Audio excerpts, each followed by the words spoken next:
Hey everyone, today I'm reviewing Goosebumps SlappyWorld number 7. It's alive, it's alive. So this is the fourth SlappyWorld book that I've read now, and up to this point, SlappyWorld has not had the greatest track record for me. As you probably already know, the last SlappyWorld book that I read, Escape from Shutter Mansion, it had some interesting things going on with it, but for the most part, I was pretty disappointed with it. And the previous SlappyWorld books that I read before that one, I did not care for much at all. So, did this one turn things around a little bit for me, or was this just as disappointing as the rest? So in this book, Livy, our main character, she and her friend are building a robot for a school contest. Well, they've already built the robot. And it's like for this friendly school competition thing going on where everyone builds like these robots that do different things, and then they pit them in this kind of competition against another school, I guess. And so the robot they build is named Francine, and she's, I don't know, I guess you could just say she looks like she does on the cover. She's like this human-like robot, whereas all the other robots these kids are building are more like machines than they are like people, I guess. And as they're showing off Francine and what she can do to like her friends and family, as they're like testing her and stuff to get her ready for this contest, Francine starts to go haywire and do things a little bit differently than she's programmed to do. And right away, I'm getting strong Night of the Living Dummy vibes from this book.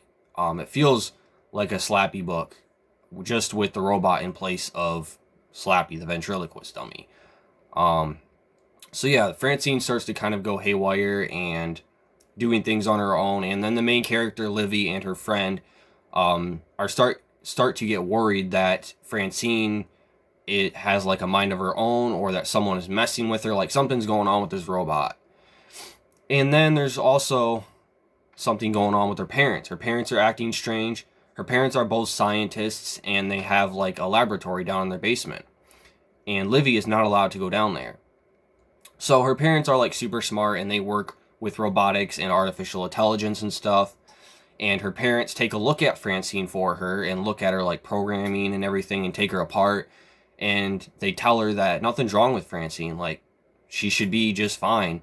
And I think even at one point her parents accuse her of lying about Francine doing these weird things, because I guess the parents don't witness any of this stuff happening with Francine, so they just think Livy's making it all up.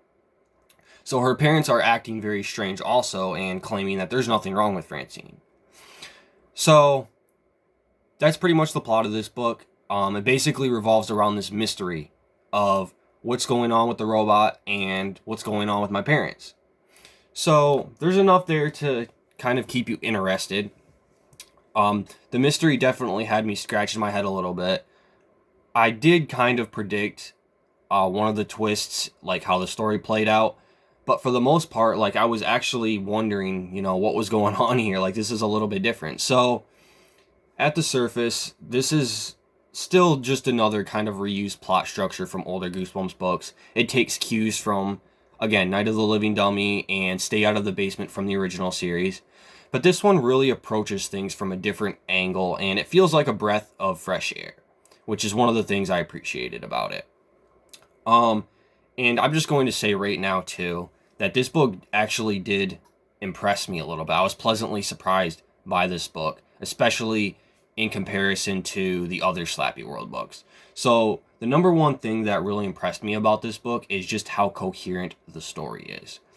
So Goosebumps books, especially the more modern ones, are notorious for throwing the kitchen sink at you. They tend to have a lot of ideas going on and subplot stuff and just a bunch of things going on with the story. And it's very common for not everything to be tied up or to make sense. It's just common for there to be a lot of plot holes and logical inconsistencies and things like that. But this book doesn't really have too much of that. This book is a pretty straightforward story. There is a little bit of subplot stuff going on, but it all makes sense. It's all tied up very well. And yeah, like I said, I was very pleasantly surprised by that, because it's not something we see very often in modern day Goosebumps books. Even the original Goosebumps books suffered from that a little bit, just having extra stuff going on the side, and it just not making any sense to the main plot of the book. Things not getting resolved or tied up. But here, everything is really coherent, linear for the most part. There are a couple of minor exceptions, a couple of minor inconsistencies with the story, but that's all they are, is minor. Like, they're easy to look past because they're not that big of a deal. And for the most part, this book flows pretty well. So that's the main thing that I really enjoyed about this book, is just that it made sense. So another thing that I really enjoyed about this book is this is one of those rare Goosebumps books that has some underlying themes to it. There's kind of a character study going on here, a kind of study between humans and relationships with other humans, and also man's relationship with technology. There's kind of some stuff going on here that you don't see approached too often in Goosebumps books, and it's not explored in great depth or anything like that. Usually Goosebumps books that have these kind of messages or themes in the narrative never really go into like great depth or anything. It's just kind of subtle, but there. And yeah, so the characters in this book are a little bit more personable, a little bit more detailed, I guess, or believable than most Goosebumps characters. Again, they're pretty paper thin as always, but sometimes Goosebumps books have just characters that are slightly more realistic and believable than like what's average for these books, and this is one of those. And that kind of goes hand in hand with this little character study going on. I enjoyed reading about the characters' relationship with the bully, and like the thoughts and their interactions they have towards one another. There's just kind of some interesting stuff in here along those lines, and there's definitely some things in here you can analyze too. This is not just one of those Goosebumps books that's cheap, entertaining, cheesy fun. There's a little bit of extra stuff going on in here, like I said, that you can analyze if you want to. And where was I going with this? I don't remember. I lost my train of thought. But yeah, I really like that about the book, because like I said, not too many Goosebumps books have those kind of themes to them. Most of the time they are just cheesy fun. There are actually a couple of thought-provoking quotes in here, and I'm actually going to read you one of them that I really like. It's very simple, but it kind of raises some interesting questions. So, as Livy and her friend are discussing going into their parents' basement to kind of figure out what's going on, they're not allowed down there, but their parents aren't home.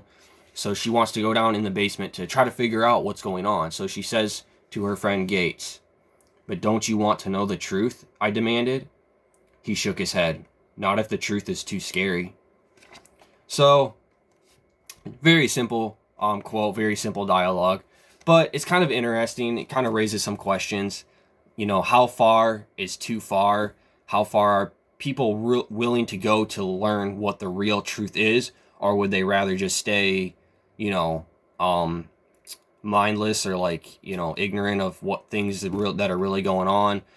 There's just a lot of stuff you can kind of look into there. And there were a couple other quotes in this book that I wish I would have marked, but that was the only one I could remember for this video. But yeah, like I said, there's some interesting stuff in here. I really like the characters' relationships and the dialogue in this book. It's a little bit different than we've seen before in Goosebumps, and it's handled fairly well. So that, along with how coherent the plot was, I really enjoy this. Now, I will say, I'm typically not a huge fan of robots and sci-fi and stuff like that. The few other Goosebumps books that have been sci-fi-ish with aliens and robots and things of that nature, I'm typically not a huge fan of those books, but I enjoyed this one for the most part. The big twist at the end and the climax of the story, I saw part of it coming. It wasn't a total surprise or anything, but I think they handled it fairly well for the most part.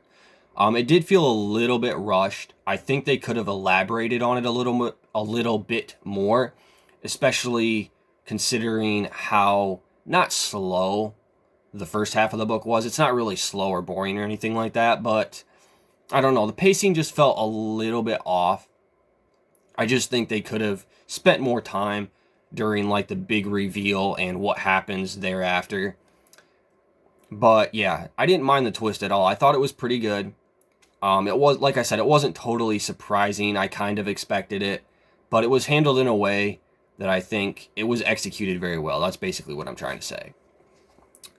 And then the very final twist, we get the story, the very last chapter.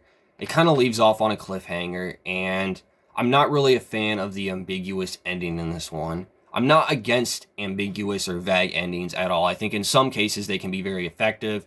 In here, I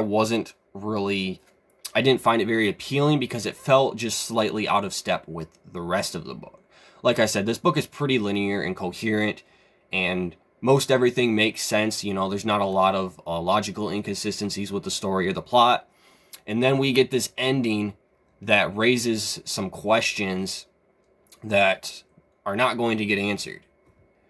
And this is kind of a common theme too with Goosebumps books, so I can't, deduct too many points for that. But like I said, it just felt a little bit out of place almost because there weren't very many questions already. Like, things were resolved pretty nicely, and then we get this cliffhanger and ending that kind of reins things in a little bit and goes out in typical Goosebumps fashion, which is not always the best route to take, especially with this book. So yeah, I don't know. I kind of have mixed feelings on the ending. It wasn't bad. I liked some of the twists, but the very last chapter, the last twist, I don't know. I feel like it could have been elaborated on a little bit more. One other thing too I want to mention that I almost forgot is the resolution the characters do in the climax to get themselves out of their trouble that they're in is a little bit questionable. It's not quite a Deus Ex Machina, but it's kind of bordering into that. Like, it's close. It's not quite that, but it's a little bit too easy and convenient what they do to get themselves out of the mess that they're in. So, but again, that's not something I can deduct too many points for, just because even a lot of the Goosebumps books I really like, a lot of the classic ones, they kind of have that too sometimes. So that's just another thing I wanted to mention quick. I know there's probably some other stuff I wanted to talk about this book, because this one does have more substance to it than most modern day Goosebumps books. I will just say that 100%. There's a lot going on here, and this is a far more solid story than the other SlappyWorld books that I've read. But at the end of the day, I didn't quite love this one. I'd probably give this book a 3 out of 5 stars. That's a pretty good rating for a modern Goosebumps book. There's not many modern Goosebumps books that I've given a 3 out of 5 stars. No other SlappyWorld books have been rated that high for me.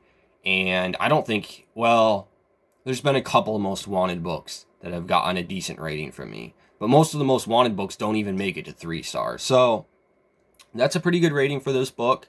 Yeah, this is a pretty good book. Definitely one of the better moderns that I've read. I just didn't love it or anything, and I think part of that comes down to the whole robot and sci-fi thing not being my favorite genre, not quite my preference. It doesn't fit my tastes.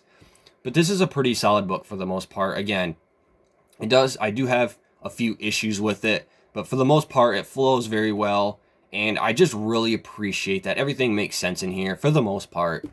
And yeah, like I said, I'm sure there was probably something else I wanted to say about this book that I can't think of off the top of my head, but I do have a review of this up on Goodreads too, which I'll post down in the description if you guys want to go check that out.